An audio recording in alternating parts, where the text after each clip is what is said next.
Well, welcome to our webinar on a couple of platforms, not mine because Facebook doesn't like me. So that is a-okay. Evan, see if you can reconnect to those to our group and our pages, but Yeah. and get that out there. So I'm Thaddeus. He's Evan. We're here to run a webinar for you guys entitled "Your Social Media Game Plan: How to Win Both Paid and Organic Social Platforms for HVAC Businesses," with your hosts Thaddeus and Evan. I'm excited to dive into this.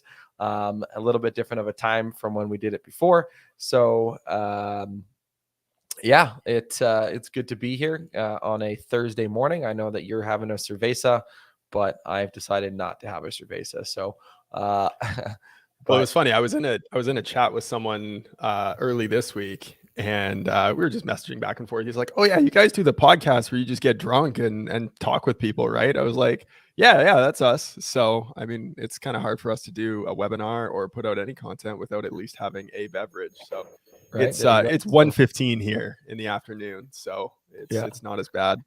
it's only 10:15 here, so I feel a little bit. I mean, we did record a podcast once at like 10:30 a.m. where we were at the local time, and we drank whiskey on it, and it was a wild day after that. So we said afterwards we'll probably not do that again. But hey, here we are. So, Here we are. uh, well, let's dive in to the social media game plan.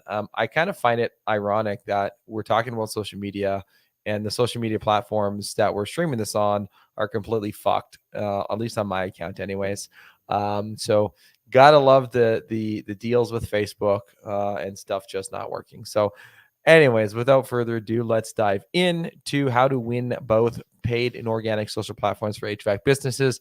I will continue to talk as Evan tries to figure out how to connect things or share from.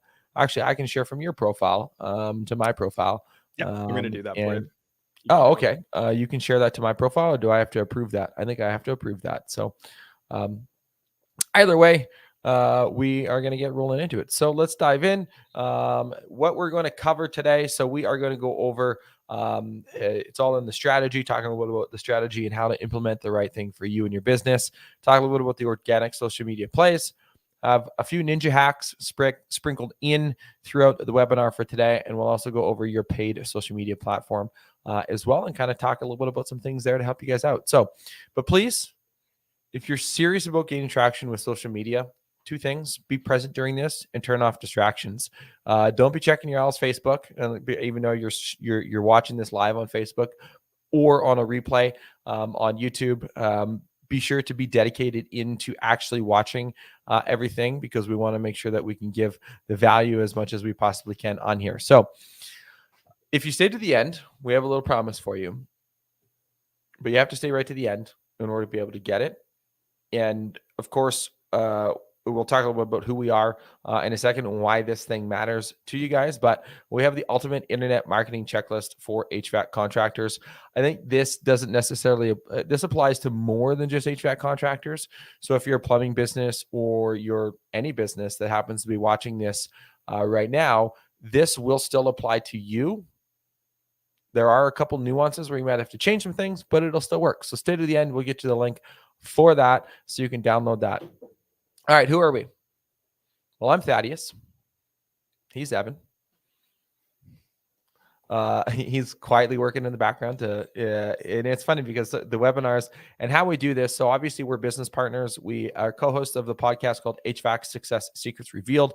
We're also the founders of On Purpose Media, which is a leading digital marketing company for home service businesses with a flair for the HVAC world. And we each have over a decade of marketing experience and many more years of business experience itself. And I would be remiss if I didn't talk a little bit about why we got into the industry that we're in right now and why we're doing what it is that we do in terms of giving as much value as we possibly can. Some people are like, well, why do you guys teach all of this to everybody? Well, we want to create as much value and leave the world a better place than when we started. That's one of our core pillars, but it was really born out of frustration. And you think about when we started our business and being in the marketing space that we were beforehand, we dealt with a lot of business owners, and not in any one particular niche, but just a ton of business owners.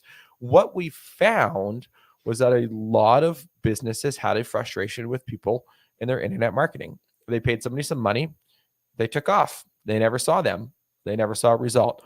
Or they paid some money and there was no communication, there was no transparency, the work was subpar. And that was by and large the bigger thing of what we heard in the marketplace. And I know, Evan, you had an actual experience with somebody's website when they asked you, well, you can tell that story because you're going to do a better job of telling it. So of why you got into the business and doing what we're doing. Yeah, it was so we were at the time selling print magazines. We were both publishers for a company that was doing that. Enjoyed it, had fun with it, but I was sat down with a business owner and I always asked them the question of, I went on your website, I had a good read through there, got the background information of your business. Is there anything else that you feel like I should know about? And she sat there and looked at me and was just like, well, what did you think of the website? And I was like, well, it was okay. Like, wasn't terrible. Layout wasn't great and could probably use some improvements from that. And her eyes started to well up and I was like, oh shit, I just insulted her. Like, she probably built this herself and she poured her heart into it and it just didn't work out. And she's like, I paid $4,000 for this website and it took 6 months to build it and I hate it and they won't make any changes to it. And that was for me what like finally broke the camel's back, so to speak, to say like, I need to learn this because business owners need help and they are getting shortchanged. They are getting ripped off from people who can open up their laptop and start an internet marketing business. Yep. Like the barrier to entry for this industry is so low. That's why you get so many people inundating your inbox, your DMs with, hey, do you need help with your digital marketing? Because you can do it anywhere in the world and there's no barrier to entry. There's no pre-qualifications that you need in order to do it. And even the qualifications that are there to be like Google certified and a Google Premier partner, again, the barrier to entry is so fucking low. It's pathetic. And so that's why we want to do what we do. That's why one of our core values is honesty, integrity, staying humble, hustling, and of course, transparency. So that's why we do what we do. Can you get me 50 HVAC installs guaranteed? We could, but that's not our promise. We're not a lead gen company either, by the way, Everett. So I love this. Yes, you can, but can you get me 50 HVAC installs guaranteed? So that's a big problem in the industry of what I see is these lead gen companies that go and promise the moon. And they usually have, or their money back guaranteed, right? But they also have riders of like, you need a 5,000 per month ad spend in order for me able to do that, et cetera, et cetera, et cetera. But again, we're here to help and serve you guys, right? That's the biggest thing that you can take away from us, talking a little bit about that. So, whoops, that was the wrong button. There we go. Shit. There it is. There it is. All right. Got it figured out eventually. So cool. So this is what we do, right? We grow businesses. And as Evan mentioned, an honest, transparent, and value-first approach. That's our MO, and that's who we are and why we're doing what we're doing. So let's dive into it. Paid versus organic at a glance, as you can see on the circles. You can on the paid side, and these are kind of interchangeable in a sense. And in some parts of it, somebody may, well, I can do brand awareness with paid. Yeah, you sure can. And so the paid, research, you can reach a larger audience with a paid market because you're paying to play on that. You can also target after your ideal customers. We'll get into kind of what your ideal customer is and some of the targeting aspects of things. You also drive leads in conversation, and it should be conversions on there. I don't know why I have conversation, but hey, is what it is at this point. So I guess when you're putting the final finishing touches on it, on the night before and you're drinking scotch, that's I guess what happens. Scotch, I love scotch. On the organic side, brand awareness, customer service, relationship building, those are kind of the big pillars of what you can get from having a great paid and organic. Now in the middle, what do you get from it? New customers, right? Obviously, first and foremost, that's what you're not necessarily, but depending on what you're looking at accomplishing for your paid strategy. You can also get to promote quality content, and you also can do a little bit of research on your target audience. So if you're not sure or if you think you know what your ideal customer is and who you want to target after, you can actually gain some insights and some valuable insights on the individuals that are interacting with your posts, along with interacting with your paid traffic. It's actually very fascinating when I have these conversations, and Evan, I'm sure with yourself as well, in conversations with business owners, and you're like, oh, well, here's my ideal customer. All right, well, we'll run paid traffic, and we actually look at the data, and sometimes the data indicates that your ideal customer is not who you thought it was, based on the people that are interacting with it. It's crazy. No, So you can 100%. actually, right? And I think this is something that often gets overlooked is most companies don't take the time to really study and analyze who it is that they really want to work with. And even when we have conversations with business owners as we bring them on, I'll take anyone as long as they got the money. Anyone that can pay for their bill or finance their bill, like that's who I want to work with. Yeah, you'll take them. We're not saying you don't take those clients on, but you need to know who your ideal client is and then create messaging that speaks to them. So, right. And I like that. I'll take on anyone that has money. Well, maybe you don't want that, right? And a lot of businesses start that way. Yep. Right. I mean, I would say we started that way, but I think I turned down a couple people because I didn't want to work with them. I've always joked with Thad that we need to have a no assholes policy on the top of our contract. So yeah. Well, I think we have a no assholes policy. I really like all of our clients that we work with at On Purpose Media. So, and Cody Johnson, Garage Door Guy, interacting with you guys. I know he's interacting with our last webinar, and that's the thing. Yeah, okay, this is geared, and we talk a lot about HVAC businesses. You can take a lot of these same principles and apply it across any industry that you're in. It works interchangeably. That's the beauty part about it. It's just some of the things that we're going to talk about a little bit later are going to be geared towards HVAC businesses, but take it and adapt it. So, all right. So, big question. I should have had like the question, and then you guys could have dropped in the comments what your biggest struggle with in social media is. Actually, why don't you do that anyways? Why don't you let us know in the comments? And by the way, if you're watching this on Team Replay, still do the same thing. Leave it in the comments. What do you feel is your biggest struggle with social media? I know in having conversations with business owners that a lot of times they say, hey, is posting on social media even worth it? And if it is, where the fuck do I start? Well, and it's also I know for myself for a long time, it was about, what do I post? I don't feel like what I have to share is relevant. It's not gonna help people. It's not right. Like we get in our head and we tell these stories more often than not. And I know we're going to handle all of this, but that would be one of the things that really sets me up for failure when it comes to posting more on social. Right. And I'll be transparent. I mean, posting on social media is an arduous task.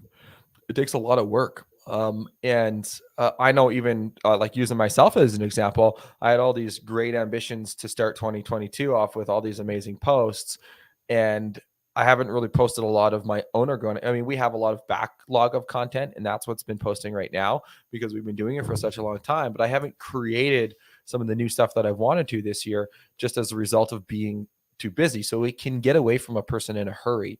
And so making sure that you have the steps in place to be able to mitigate a lot of that as well. So let's dive into that. So, well, and also to be fully transparent with that as well, part of the reason we wanted to run this webinar was accountability for ourselves. Because more often than not, when you take the time to actually put together something and teach it, it's because you really need to learn the lesson most and need to hear the message most. So this isn't for any of you. This is just for us. Right. But the other part too is, when we missed January in terms of running our webinars, and we committed to doing this every month throughout the year. But here's the thing, and we're creating this content.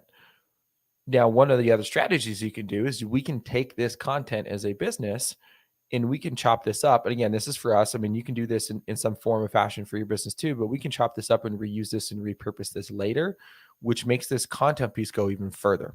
Mm-hmm. Yep. And I like that, Cody. We're going to definitely get into this because I have this later on. You have a battle between posting professional stuff versus having more fun posts. It's almost like I should get 2 Facebook accounts. On the short answer, do it both on the same account, and we can get into that because it is a topic for later. So do love that part of it. So social media equals trust. Okay. So the study here on the bottom, you can see the link. Goldman Sachs revealed that businesses who use social media well are 34% more likely to be trusted by young working aged people. That is millennials and Gen Zs, Gen Zers. I guess that's kind of like the 1980s ish. I know people like born in 1980 and 83 and like in 85, they're like, I'm not a fucking millennial. No, you kind of technically are. So anybody that's born between 1980 and after are the people that are really ingrained into social media. And this means by being active. Okay. It doesn't necessarily mean on a specific platform. I mean, obviously you want to find what platform works for them and for your business, but having that and people say, okay, well, my Facebook page and Facebook business pages are pay to play marketplace. We'll cover that. But there's also other platforms that you can still be active on. And if they do happen to come across you, even on a Facebook business page, then they're going to want to see activity on that. If your last post is from 4 years ago, they're like, well, what the fuck? Well, they're questioning if you're even open. Correct. Gen Xials, greatest generation, half analog, half digital. So, well, because they're right. Well, they're in the middle, right? And that's actually, I mean, that's kind of a completely different conversation. But 1980s onwards, again, they're that half analog, half digital. They still like those things. Like I was born in the mid 80s, and I technically am a millennial, but I don't really identify as a millennial per se.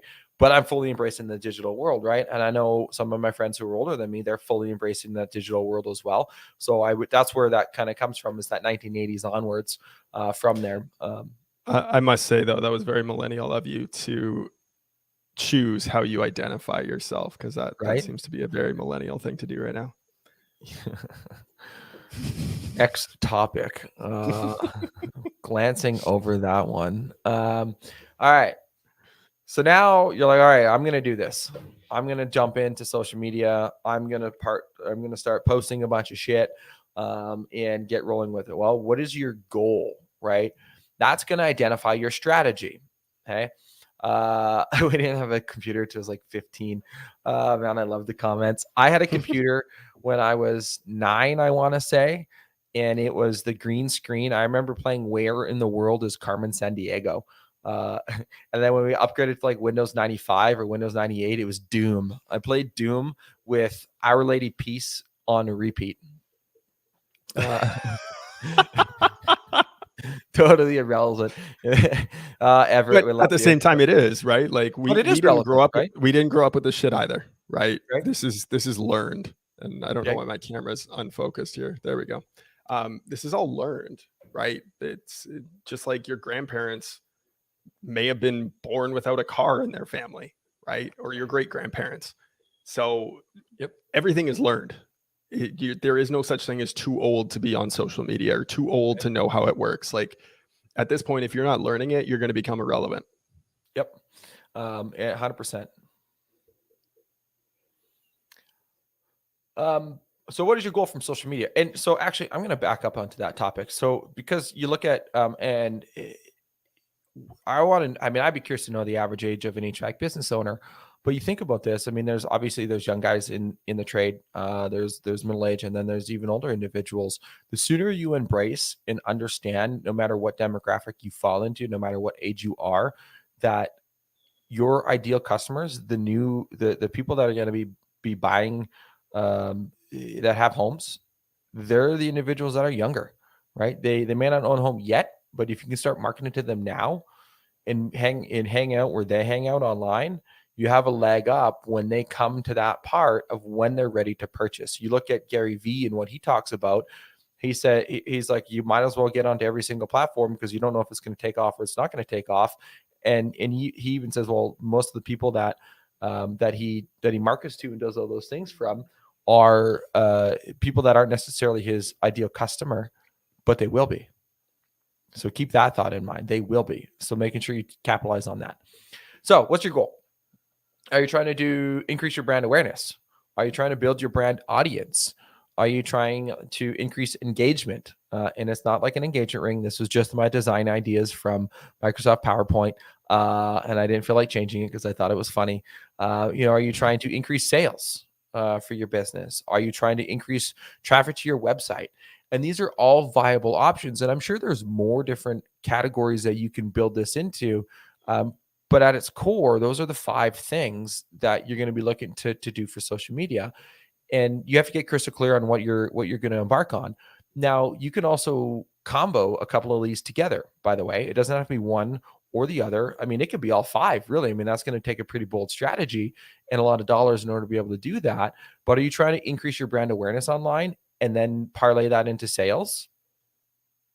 Or are you trying to build your audience, which drives traffic to your website, and you're not trying to capitalize on sales, but you're playing the long game? So there's many different ways that you can take that, by getting crystal clear on what your goal is and what you're trying to accomplish from your efforts on social media. Yep, nailed it. I got nothing to add on that one. Perfect. You noticed that I was pausing there for you, just in case? I did. Yeah. Okay, cool. Making sure. Yeah, just making sure. So,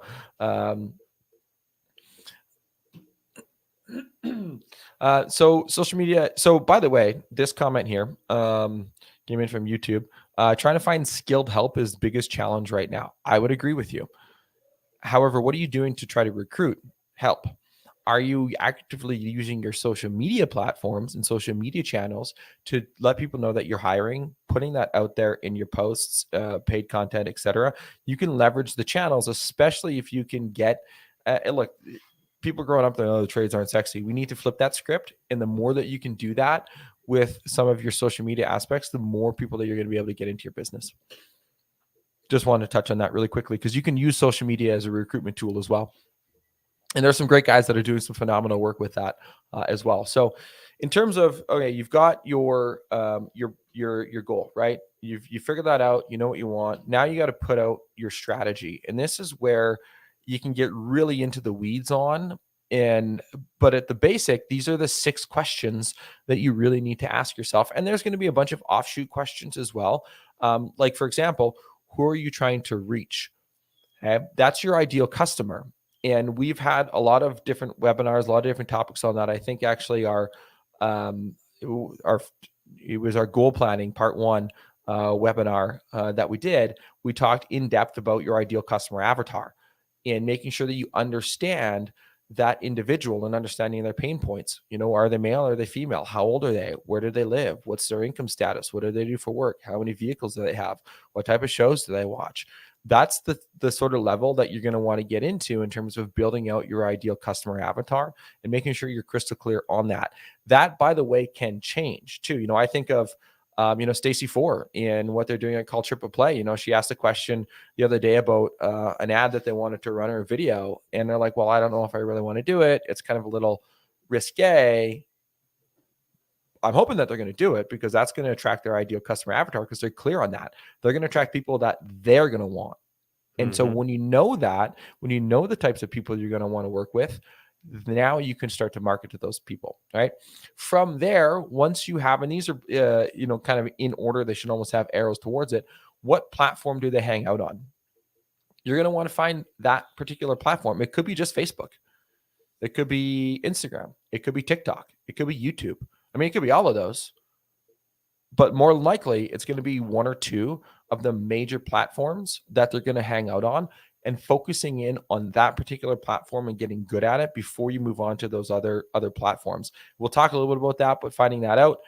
The other one is, how often are you going to post? Are you going to do it daily? Are you going to do it 3 times a day? Are you going to do it 7 times a day? Are you going to do it once a week? I would walk back on the once a week, because I don't think that's enough, in my opinion, to be able to do that. But so how often are you going to post? The other thing too to keep in mind, when are you going to post it? Is there a specific day? Is there a specific time? You know, the audience insights, when you create for Instagram, for example, when you have a business profile, you can have audience insights on what time of day most people are most likely to engage with your posts, with the hashtag strategy that you imply. Very fascinating. So diving into some of that data to understand that, to best take advantage of when your audience is going to be online on the platforms they're going to hang out on. You know, I look at, we'll cover that here in a second, but Brendan Bouchard, he had made, with the average cycle is, I want to say 3 hours of content roughly. is what they're going to consume. So you need to be posting something every 3 hours, every 2 to 3 hours, because that's the average cycle that they're going to scroll through the content from. Unless you're on Facebook and somebody boosts that back up by a comment, we'll also talk about that. But making sure that you're constantly posting things out there all the time, because people are going to come on at different times to be able to see that as well. So now you've got those ideas. All right, who's going to create the content? Is it going to be all you as the owner? Sounds kind of tedious and a lot of work. Is it going to be your team? Are you going to hire an internal social media manager that's going to help create this content for you? Or are you going to outsource that? Are you going to have your team take the photos and record the videos and send that to a third-party company, such as On Purpose Media, to edit that and post that for you? You like that, Evan? Slid that right in there. Yep. Right? That's what she said. I'm not even drinking now. I had a coffee. I guess that helps. But and then lastly, what type of content will you post? We're going to get into some of the content here, obviously on the latter parts of things. So, do you want to add anything there? No, I think I'll hit on some more things as you go through this. Cool. Oh, did you get this done? It's almost done. I'm about to launch it right now. All right, cool. So in order to help out with this, obviously creating a content calendar, when you look at, okay, how often you post, when will you post, who'll create the content, what type of content will you post, and on what platform, it's going to come from a social media calendar, and be able to get crystal clear on that, and also building out more than 30 days worth of content in advance, right? In advance. Because when you do it in advance, now you can schedule that out. It's not like, oh, shit, I got to create content. Set aside 1 day per month, or 1 day per week of content, or half a day per week of content, or a couple hours, whatever you need to do in order to be able to create the content for your business. Throw on the same logoed shirt, the same logoed hat, and change your scenarios and change your surroundings. But now you're going to be able to build this calendar out along with the content from that. So yeah, my mom, I might need a second coffee. I'll put some Baileys in it if I do. I've actually, so as a complete random and aside and a sidebar, I used to drink 2 cups of coffee in the morning. As of January, I've walked that back to 1 cup of coffee in the day, just from like, hey, see if that improves sleep. So normally I love my coffee, but I'm going to try 1 cup a day. There's still some days that I'll do 2, but anyways, I don't know why that was relevant. Cool. So Evan's going to get that. By the way, the link is onpurposemedia.ca/SMM calendar. It stands for social.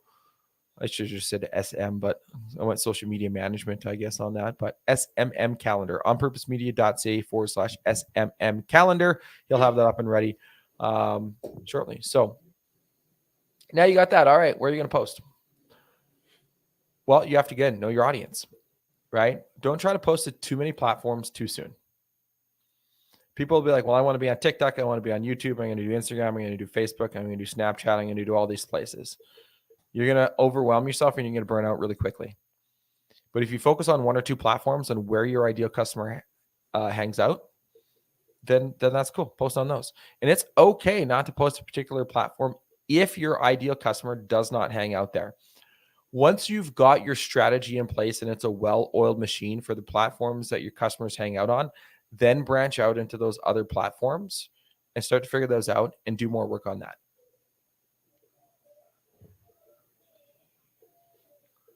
When it comes to posting, guess what? You're going to have to post more than you actually think you need to.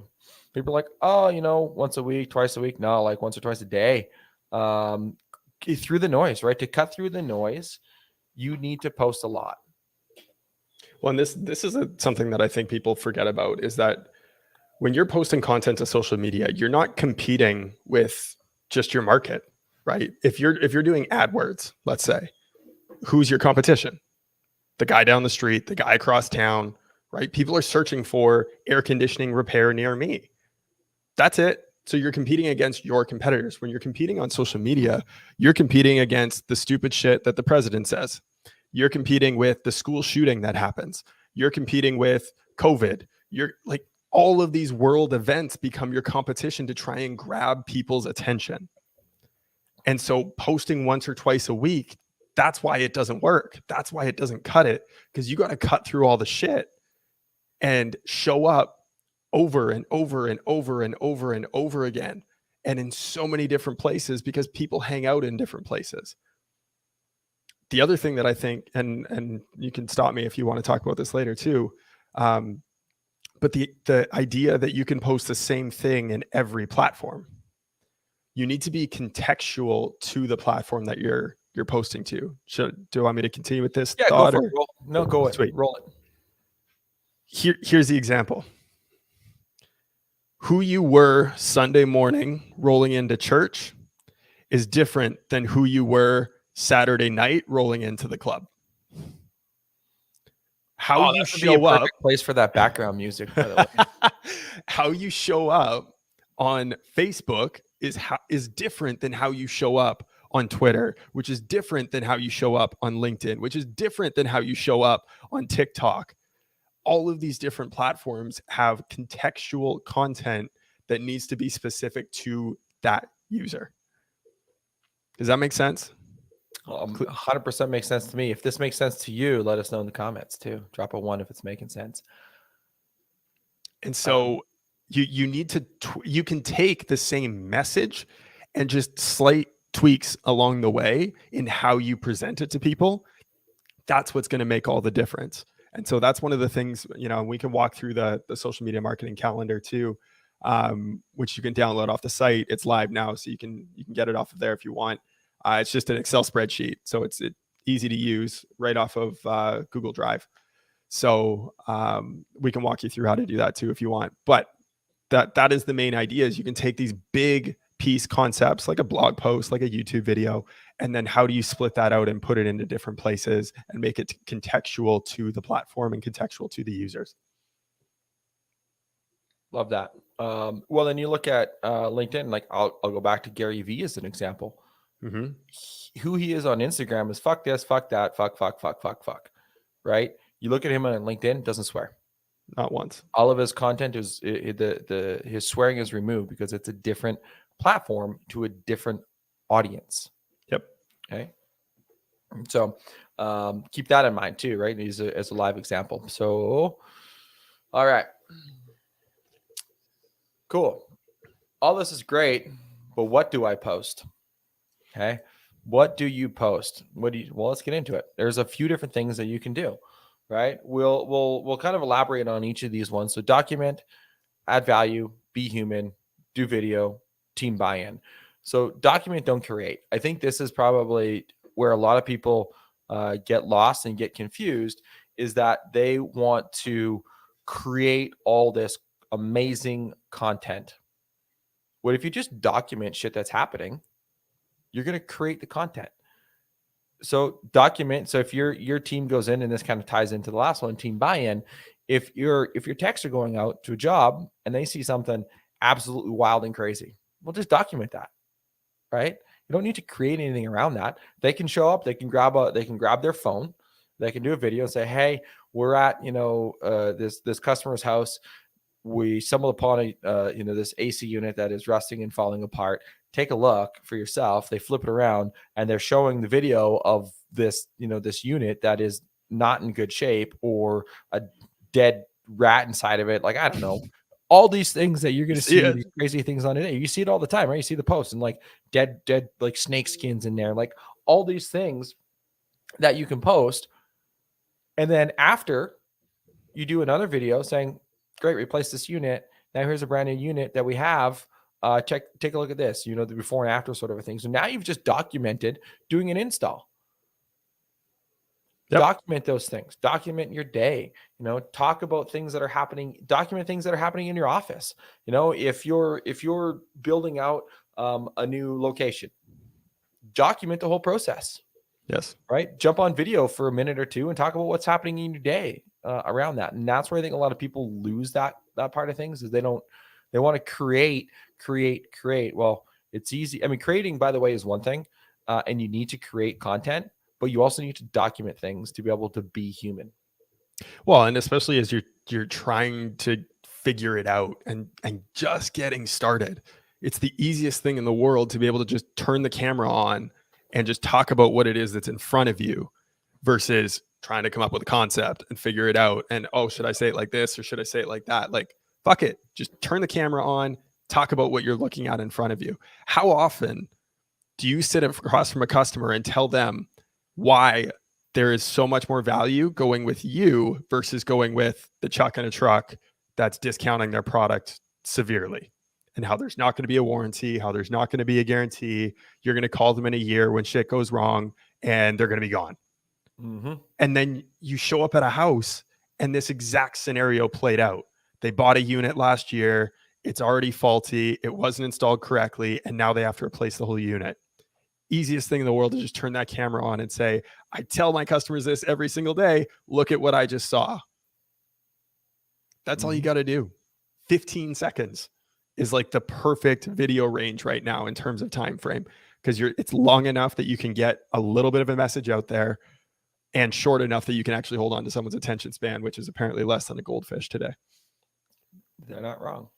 So document, don't create. Next up, value. To deliver value, don't just advertise. And I always think about, in sales training, when you have somebody there and they're like, do you want to buy from me? No. Do you want to buy from me? No. Do you want to buy from me? No. Do you want to buy from me? No. Do you want to buy from me now? How about now? No. Okay. Well, how about now? You ready to buy yet? No. Okay. Like that's just in your face and it's annoying.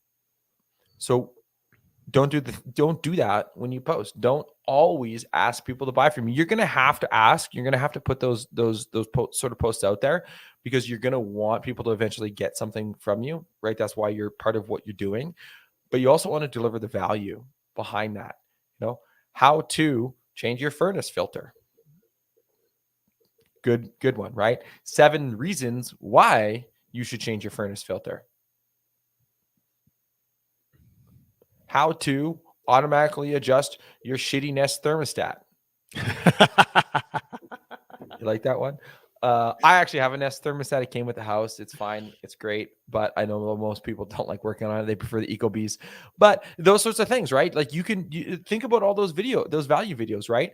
Now, here's a completely separate, aside from that, you can take those videos, you can then transcribe those, and then you can put those on your website as a blog, and it's going to help your SEO, right? So there's bigger things out in here that are at play than just putting the content on your social media. So, yep. 1,000%. Cool. Anything to add on the value piece?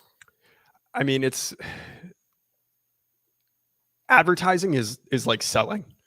That's literally what it is. I have an offer, something's on sale. I want to sell you something. That's what advertising is all about. Marketing is about being creative and adding value. It's standing out and grabbing market share. And far too many people in the home services industry do zero marketing. All they do is advertising. All they're doing is trying to make a sale. That's great to keep you around tomorrow and to turn the lights on tomorrow, but that's going to do jack shit to help you in 5 years, because all you're doing is constantly paying for customers, and it's the lowest return over time. There you go. Wisdom.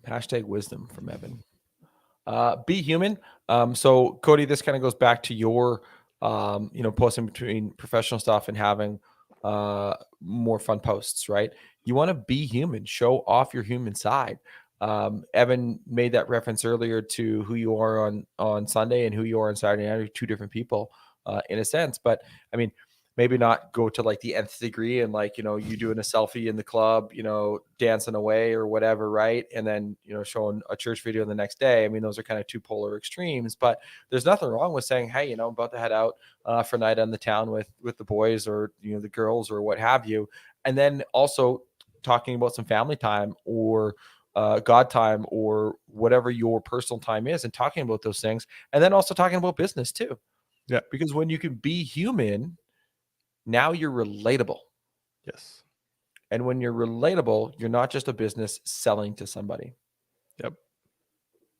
No, business is about people. Yes. It's 2 people connecting, 3 people connecting, right? Like that's what it is. And so when you remove that barrier of I've got to represent my business right now, and you can just be you and be real and authentic, you're going to attract more people that you want to be doing business with in the first place. So 100%. All right.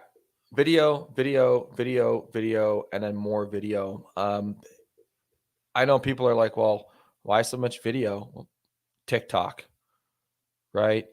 uh, um, Instagram. Instagram is Bannister, you're more than a human. Uh, so they I just love the comments. Sometimes they squirrel me from my thoughts, uh, but Instagram has no longer said that they are uh, uh, three people is ways better. So anyways, he's talking threesomes, I bet. See, this is the human side though, right? This is who I am. Like you try to have a conversation with me, and like Evan, you've witnessed this firsthand. We're talking about business things, and I'll be like, "Ooh, this," and then I'll go right back to what I was talking about. This is the human side, right? Of what we're just talking about beforehand. So go back to video. I mean, you look at TikTok, right? The most visited website in 2021 was TikTok. Okay. And YouTube is like eighth or some shit. And Instagram, they're actually bounced out of the top 10, but Facebook is still up in there. But Instagram has also changed. They're finally admitting that they are not just a photo sharing network, they're a video network, right? You look at Facebook and what they try to push and promote. If you were to run an ad side by side, one is a still ad, like an image, and one is a video ad. Facebook is going to push the shit out of that video ad, right? They're going to want to push video, and they're trying to move towards that way. So getting that, having that crystal clear focus on video. We have a reference later on to a podcast that we had with Kevin Lee that he talked about video and the importance of it and how to be able to create that. So definitely check that out under the HVAC Success Secrets moniker. But it's a massive thing, and it goes back to what I talked about earlier. It can be simple, quick videos of documenting your day.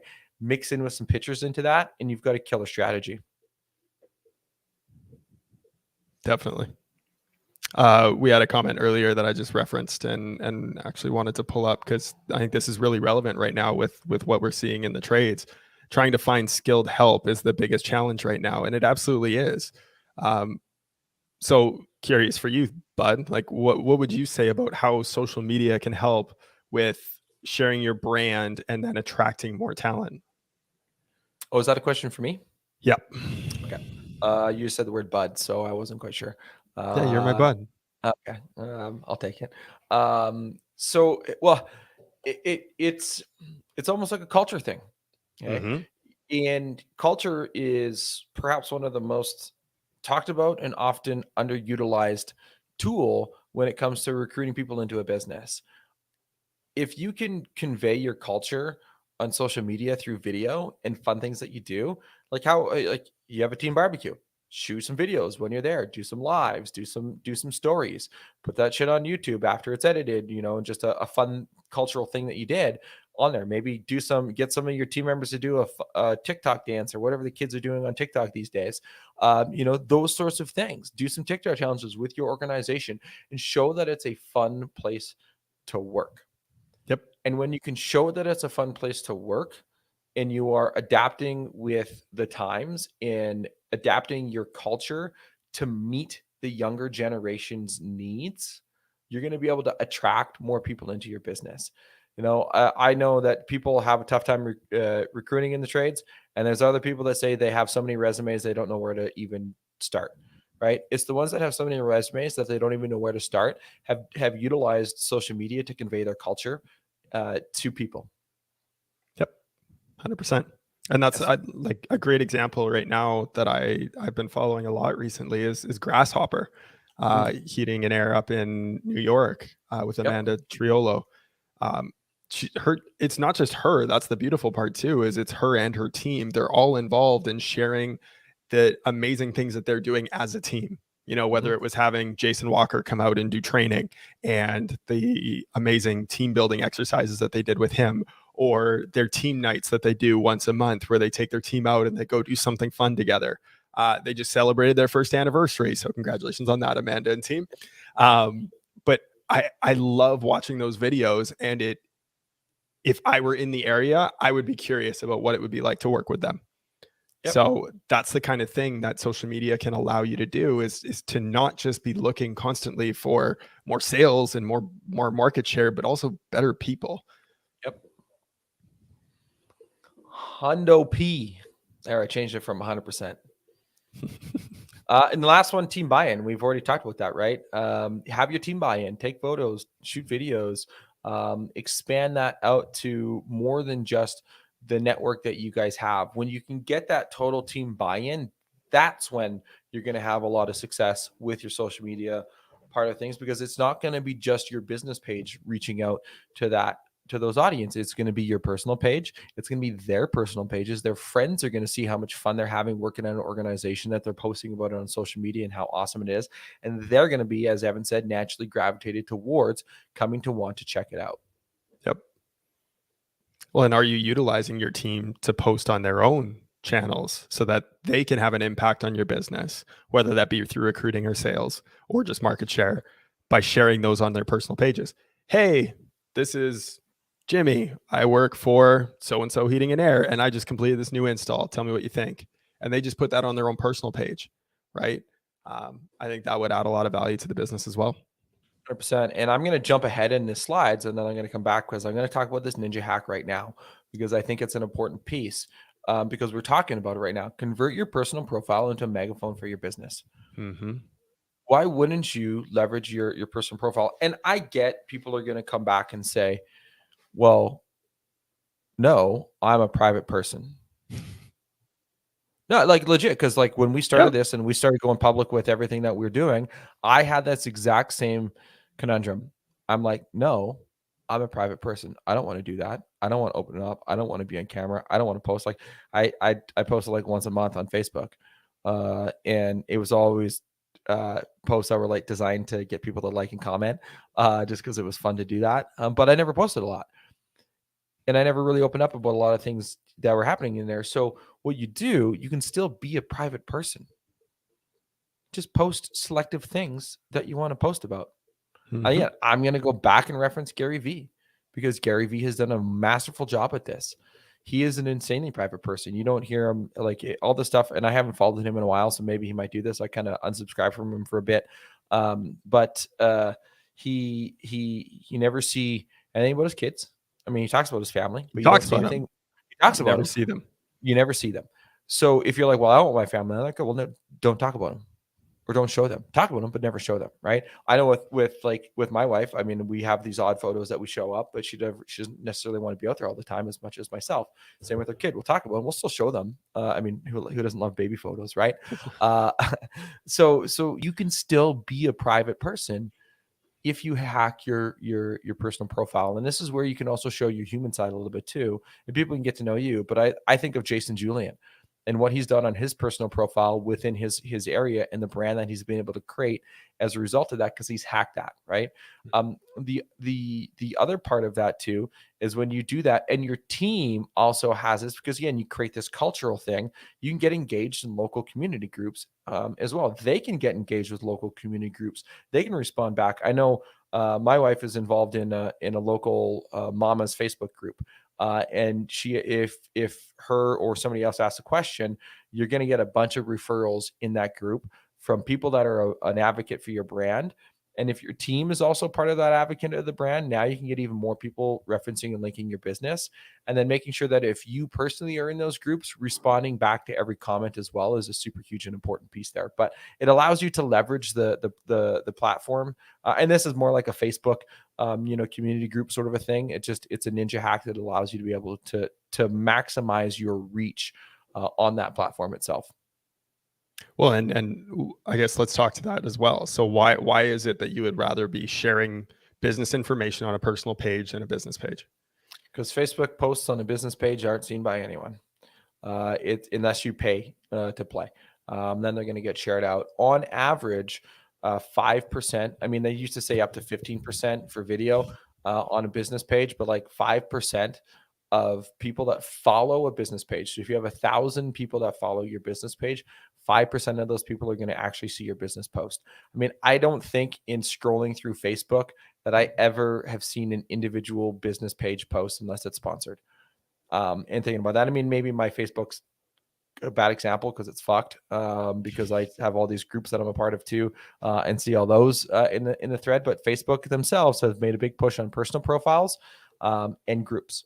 And that's what your big thing is. And so people just don't see that unless you're boosting that.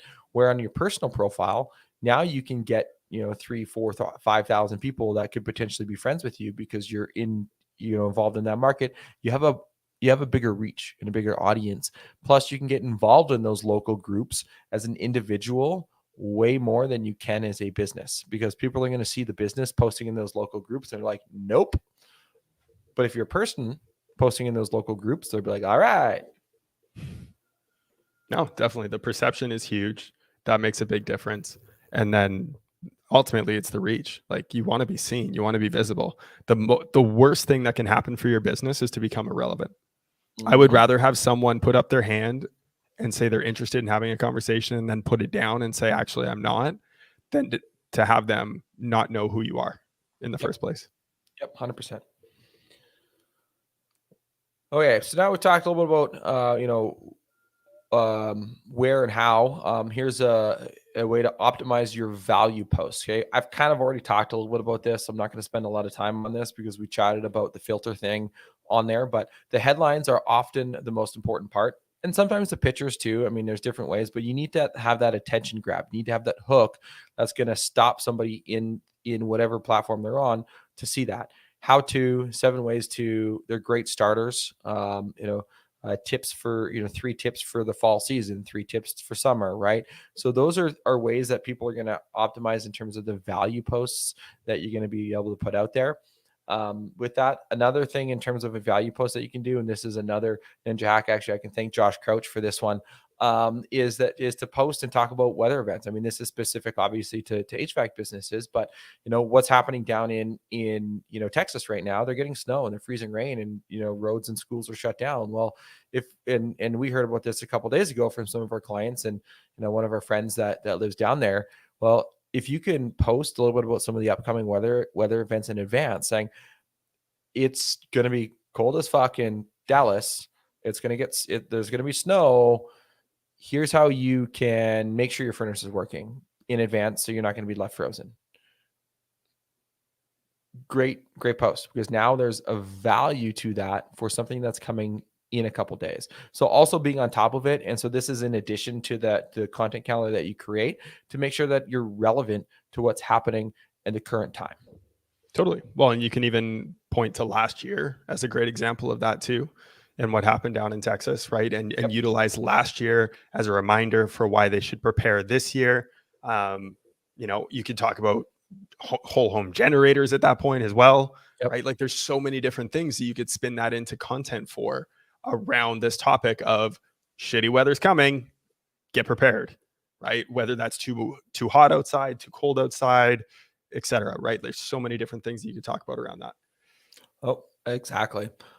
So that's kind of the tail end of the organic side of things. And I know we mentioned a few times pay to play and paid social media. And so now that you have all this organic posting done for your pages and your personal profile and on the platforms, you want to put fuel to the fire. Well, put some dollars behind it. Now, there's many different strategies that you can do, and we'll talk about some of those here on the pay to play marketplace. People are like, well, where do I even start? Well, remember we talked about your ideal customer hangs out. You start on that platform. Okay. So they're all build off each other. And that's the nice part about this. And so you can use your existing content. This is probably one of the easiest ways that you can start doing this yourself in a pay to play marketplace. And so when you post a lot, guess what you have? You have a lot of content to choose from. Okay. You can also then take your best organic content and boost it. And there's a debate on, should I use the boost button on my Facebook profile, or should I create an ad on the back end of the ads manager? I think the boost function has came a long way lately. And if you're fairly new to this and the ads manager scares you, set up an audience and use the boost feature. That's going to be the easiest way to be able to do some of your best organic content. This is obviously from a business page, not your personal profile. You can't actually paid and boost your personal content on at least Facebook anyways. So making sure that you have that idea for some of those things. But then what you can do is, if you have video, you can retarget off of that content. And people are like, well, retargeting has gone the way of the dodo with the iOS changes. No, not if it's all on Facebook's platform. So if your video content is boosted, you can then actually show ads to the people who watched your video content. And now they're a warmed up client. They're a warmed up individual. The chances of them converting into a booked service call or a booked install, and then landing that job are a lot higher because they're familiar with your brand, because they've already interacted with some of your content. Cool. The other thing you can talk about is, and we talk about this a lot, is the problem solution conundrum. Okay. When people turn to Google, what they already know is they have a problem. They're actively searching out a solution. People don't turn to social media when they have a problem. Oh, my furnace is broke. My AC isn't working. Let me turn to Facebook. And I mean, maybe they might ask in a group saying, hey, who do you recommend for AC repairs? Right? They might ask that question, but they're not going to go search out AC repair near me on social media. And so you have to come up with creative ways to introduce a problem, i.e., their pain point, to them with your post or with your ad, for example. So introducing that thing. Is it too hot at night? You can't sleep. Your kids are screaming and crying. They're not getting rested. Therefore, you're not getting rested and you're waking up tired because your house is too hot. Oh, yeah, I guess that is me, right? Problem. Okay. Then you offer the solution. We have the solution for you. With our current specials, you can get a brand new air conditioning installed for X amount per month. Click the button below to schedule your free estimate today. That's a simple version of an ad. Obviously, you clean that up a lot more, but that's kind of the idea. Now you can see how you've walked through a problem and you've offered a solution. And you can be creative with these. We mentioned, generators, right? And this is a perfect weather event that's happening right now down there, and power outages might happen. Well, wouldn't it suck to not have power for your family? Imagine it goes out and you can't even turn on the lights, and it's really cold and you can't heat your home. Guess what? We have a solution for you. Install our generator today. Boom. Well, and even again, playing off of last year. Remember last year when Snowmageddon happened in the Dallas area, in the Texas area, in the San Antonio area, whatever your area is. Remember when we were out of power for 3 days and our pipes were freezing and da-da-da-da-da? Wouldn't you hate to have that happen again? Mm-hmm. This year, be prepared. Right. There you go. You're much better at the off the cuff stuff. I need to think and write it out and then go back and get on a roll when it comes to writing things and copy. I'm more of a writer. He's more of the thinker out loud. So that's why our relationship works. It works. All right. So now you have that, and you want to, and this, by the way, this problem solution can be used for many different components, whether it's your organic post or even your paid post. We're talking more so the paid ad lead generation type stuff. So once you have that, you'd be like, all right, cool. How do I do that? Right. Lead ads, conversion ads. I'm going to talk a little bit on the Facebook platform here, just because that's one of the simplest platforms. If you have more time than money to be able to run your own ads and do it the right way. Okay. So we're going to talk a little bit about the Facebook platform. There's many other platforms that you can do this on: YouTube, TikTok, a little bit more intensive because you are creating video behind that and a little bit more thought. I shouldn't say thought. There's a little bit more work that goes involved with the videos, where you can do a simple photo on these and have success. So some do's and don'ts. Do's.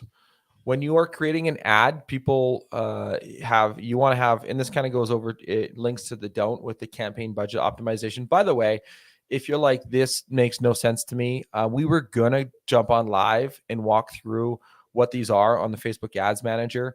But in just the interest of not getting too far into the weeds, we decided not to do that.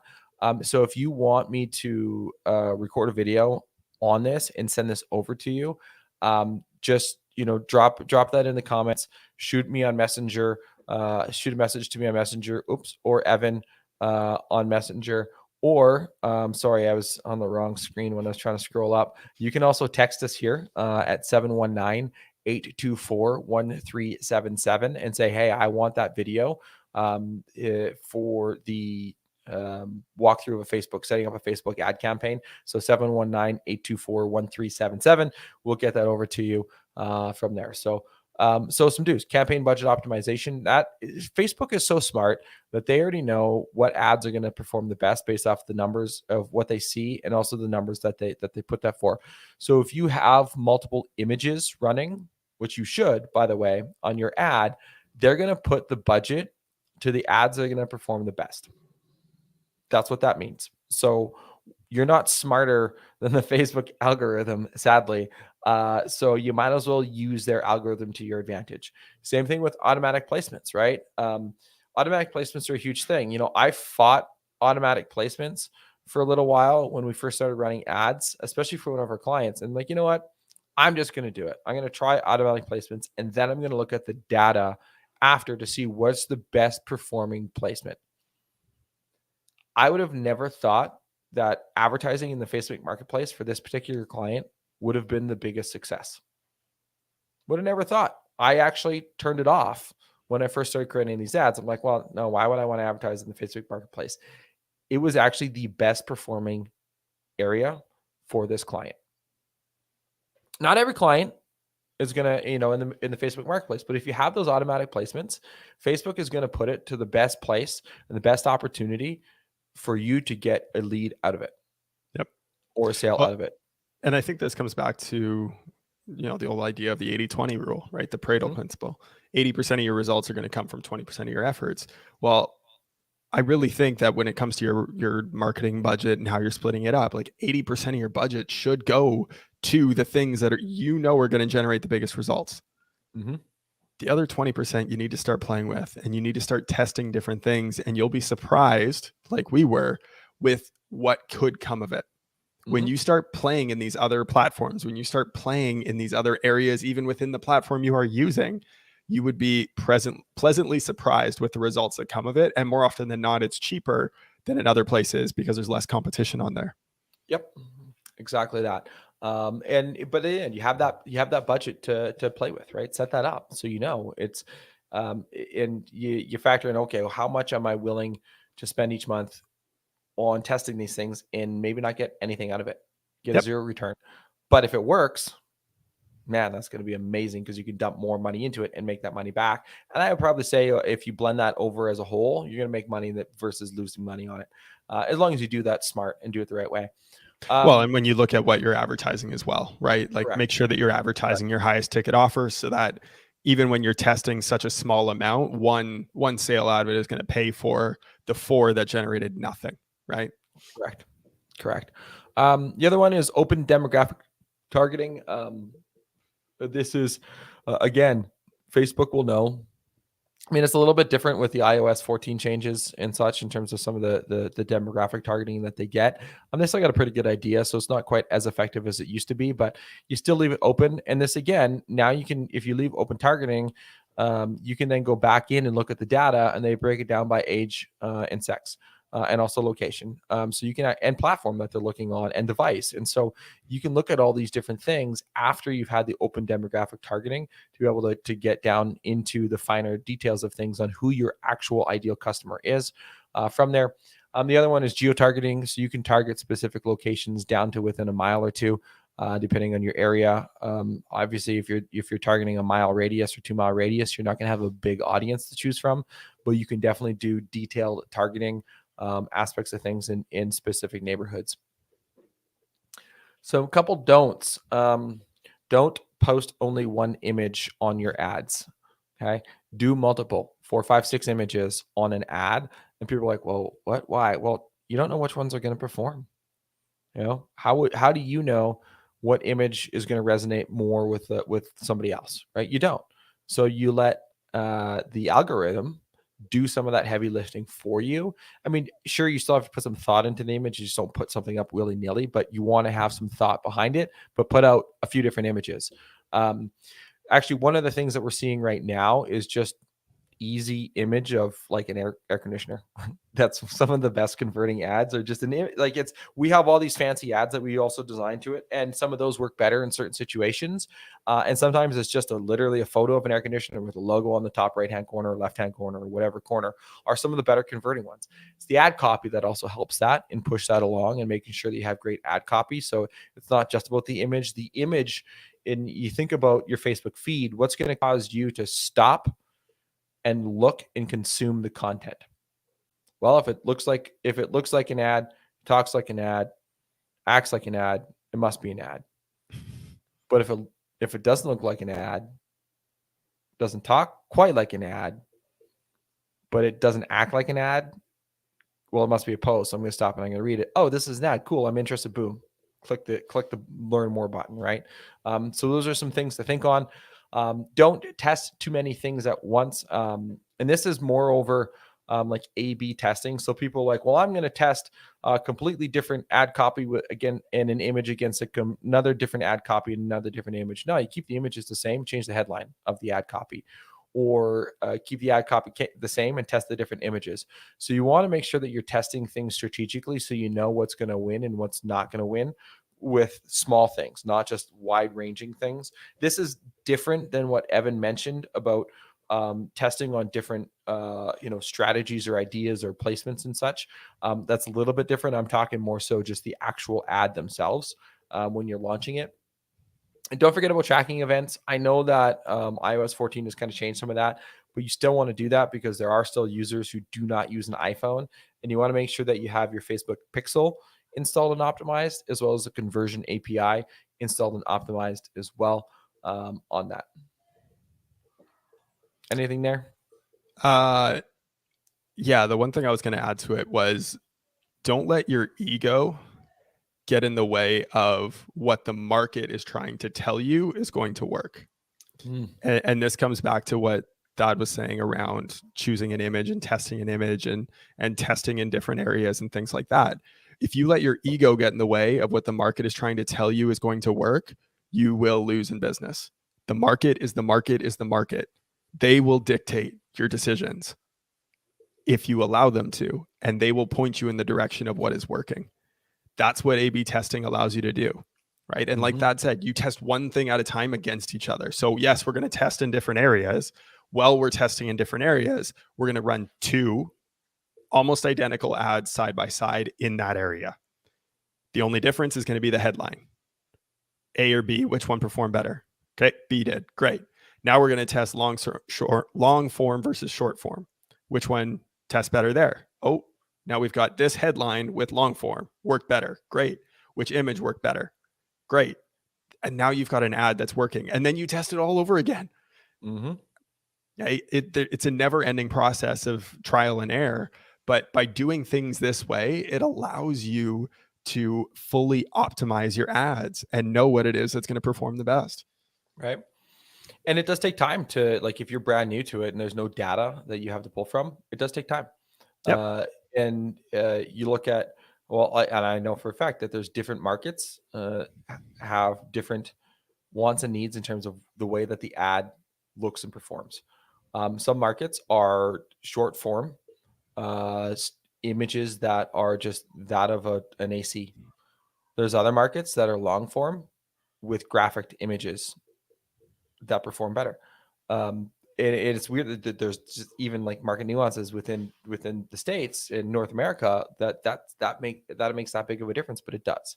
But you don't know that unless you actually test those and test them the right way to figure out what's going to resonate for your area and your ideal customer. Yeah. And don't ever go with feeling over data. Yeah. Yes. Yep. I think we've already talked about video, but do not sleep on it. Do not sleep on YouTube. Do not sleep on TikTok. YouTube is the second largest search engine, is the 8th most visited website in 2021. TikTok, most visited site in 2021. So do not sleep on that. If you want a great episode in which we talked about video, we had Kevin Lee on.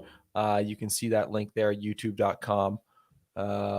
Or just go to search HVAC Success Secrets Revealed. Go to our YouTube page and find the episode with Kevin Lee because we talked all about video there. So I'm going to throw the link in the chat here as well. All right.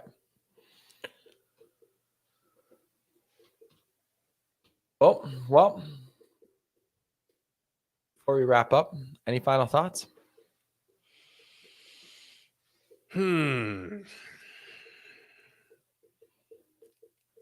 Just fucking do it. Done is better than perfect. Absolutely. Putting out content is so essential today. And if you are trying to overthink it and trying to make it perfect every single time, you're missing out on 90% of the market share or more. Like it's a ridiculous amount of people that are on social media and utilizing it daily. The amount of times that people check this thing on a daily basis. I was reading a bunch of different numbers a couple of weeks ago as I put out a post, and it was something ridiculous, like 194 times that people are checking their smartphone throughout the day on average. It's Wow. insane. But it's social networks, it's text messages, it's emails. Like there's so much information that is constantly bombarding us on a daily basis, and interrupting that with strategic, intelligent, funny, value adding content is what's going to win. Yep. And it's not necessarily about the quality of content that you're putting out. And when I say quality, I don't mean like the quality of the education. That needs to be a value, but the quality of the video. More often than not, you walking and talking on the phone is going to produce better results than having a fully touched up, glossy looking video. You don't need TV commercial production level quality when it comes to producing video content. You just need a phone and just talk. That's it. Yep. That's how you get started. Anthony Wright, he runs Element Air in Louisville. I love the content that he puts out, and he did a total rebrand with Kick Charge, and he's the Scientech. But he's gone on this kick of producing content and documenting what it is that he does throughout the day. Go follow some of these people and see what they do and emulate it in your market.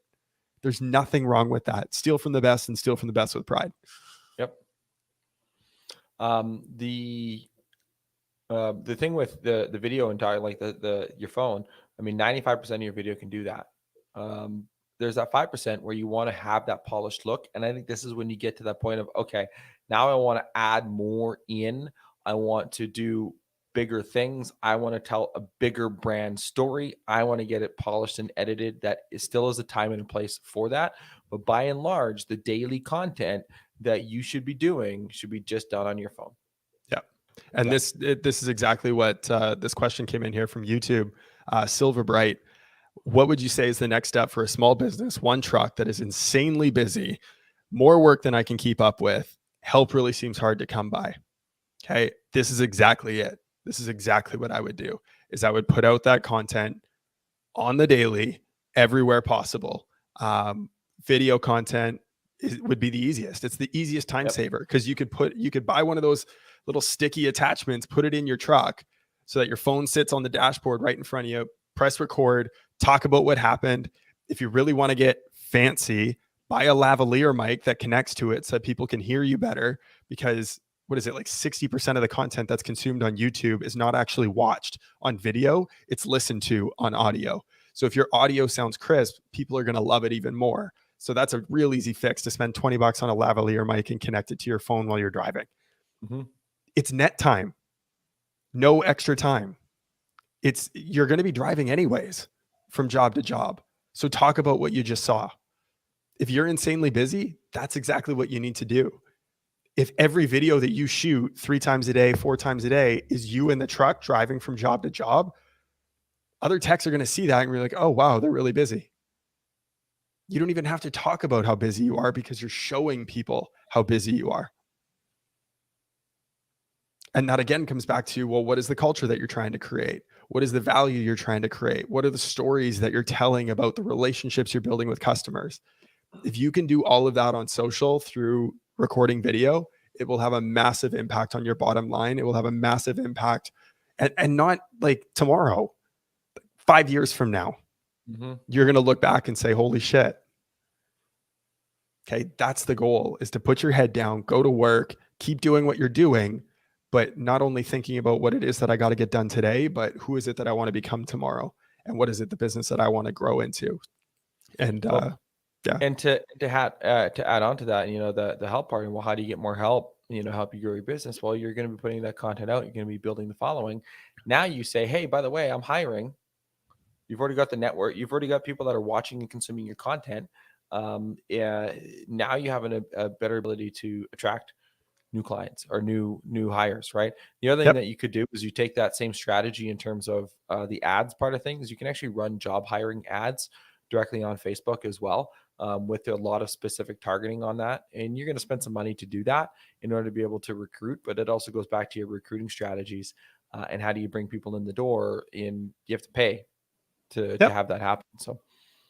Well, and LinkedIn's another great one because people actually put their job title on LinkedIn, right? LinkedIn ad platform has gotten severely more sophisticated, and it's tremendously useful for the B2B realm, which recruiting, that's what it is, right? You're reaching out to other technicians that have listed on their LinkedIn profile that they are a technician. Facebook, you could retarget over a supply house if you wanted to do recruiting ads. Those are a couple examples of it. Yep. So two last things before we wrap up. Number one is if you're like, hey, this is awesome. I don't really know where to start. I don't really know how to do it. I don't really want to do it. I'd rather pay somebody to do this for me and help me out. Well, guess what? onpurposemedia.ca/book a call. There's dashes in between that. Should almost remove those dashes, just book a call, no dashes, but we'll drop that into the show notes after. But onpurposemedia.ca /book-a-call. And let's jump on a call. Let's have a conversation. It's like a first date. There's no obligation when we have a conversation. It's really us getting to know you and your business, you getting to know us and who we are. And if we feel like there's a second date opportunity, we'll set it up where we can go over what we think is going to be great for your business in terms of getting you to where you want to go. The other last part, of course, I said if you stayed to the end, don't forget our internet marketing checklist for HVAC contractors. You can download that at onpurposemedia.ca /checklist. That is onpurposemedia.ca /checklist. Anything else, Evan? No, I think that was fantastic. I mean, our goal is always to add as much value as possible. So we would love to hear some feedback from you. You can leave it in the chat now. You can send us a message, hit us up at info@onpurposemedia.ca, or you can reach out to us in our Facebook group as well, facebook.com/groups/HVAC revealed. That's where a lot of great chats are happening amongst industry experts. And we would love to have you be part of that conversation as well. So hit us up in there and let us know, give us some feedback, because we would love to know how we can add more value to you, more topics you want to hear about in the future regarding marketing, regarding growing a business. And I think until next time, cheers. Cheers, I guess. Sure. I'll cheers you with my your water glass. Cheers. Awesome. Take care, everyone.